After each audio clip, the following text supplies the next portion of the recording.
What's happening, everybody? I'm Steve, and welcome back to Junkdrummer TV, and welcome to Volume 2 of the Drum Lessons from a Quarantine. Before we get into the lesson, please, everyone, like, comment, and share. Give me a double tap on the subscription and the notification bell. Please check out my Patreon. I also have a merch store now, so please check that out.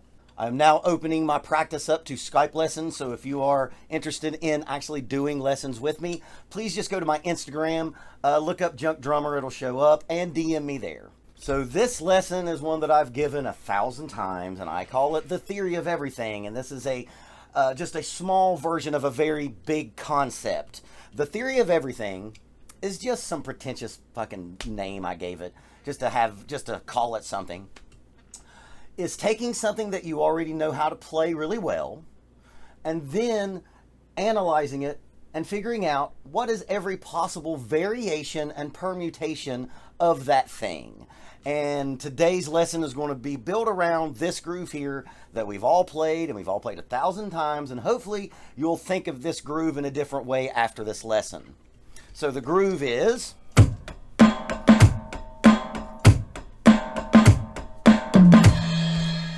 One, two, three, four, right?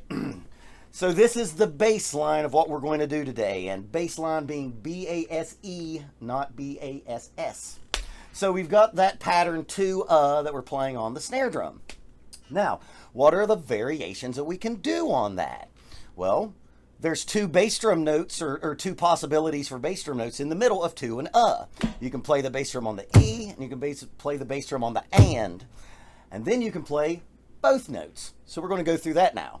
So we've taken that bass line beat,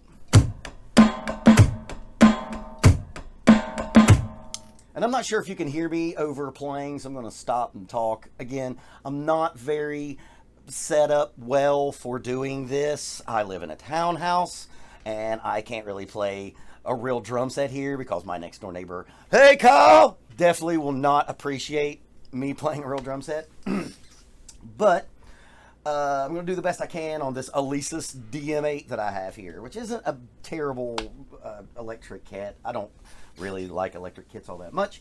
But, so we're taking that 2 and then we're going to put that E in the middle. So I'm going to do it once without and then put it in.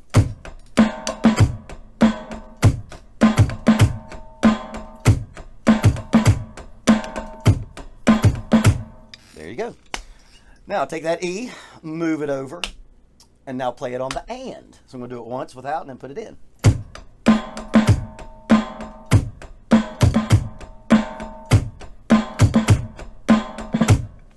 Now, there's only one other variation that you can do if you're thinking about putting on the bass drum, is that we're going to put it on the E and the and. I'll do it once without, then put it in.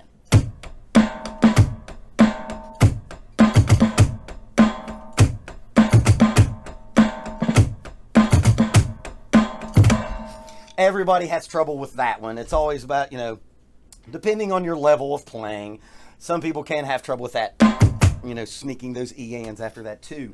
Now that is less about that particular pattern and more about how you can lay that concept on everything that you play. So now that you've heard that, we're going to do the reverse of this. So we're going to now play 1, a 2, and 3, a 4. So we're going to go 1.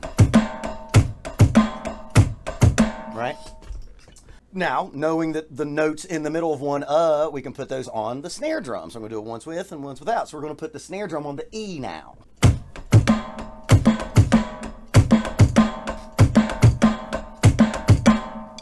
The snare drum is just not sensitive enough. But there's the E. Now we're going to put the and. I'll do it once with, and one with, one without.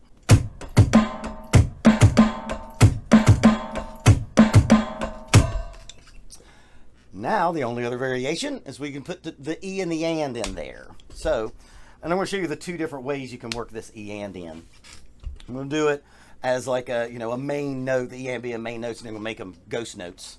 And if the ghost notes don't pick up, it's because this snare drum is just not very sensitive. So, once with and once without, or then with,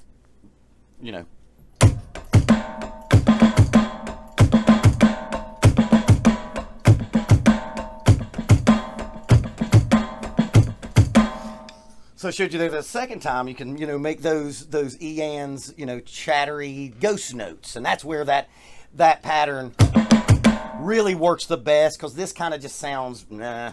But this sounds good. Right? So there it is.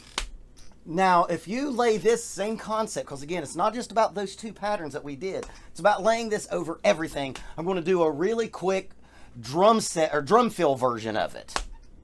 So we're going to take like a 2-beat drum fill. And here's the thing about this theory of everything, which is, I know, a silly thing to call it, but you can take this concept and lay it over drum fills, and you can never end. It never stops, because it'll bring up an near infinite amount of drum fill ideas. But we're just going to do one. So we're going to take a rhythm like, we'll take like 3 and a 4E a crash, right? Now, by orchestrating that around on all the different places you can hit, I'm going to come up with like 4 or 5 completely different drum fills, and it's still just going to be that 3 and a 4E a 1 pattern.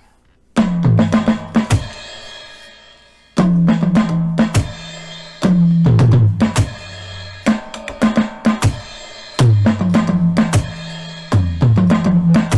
guess that was the same one.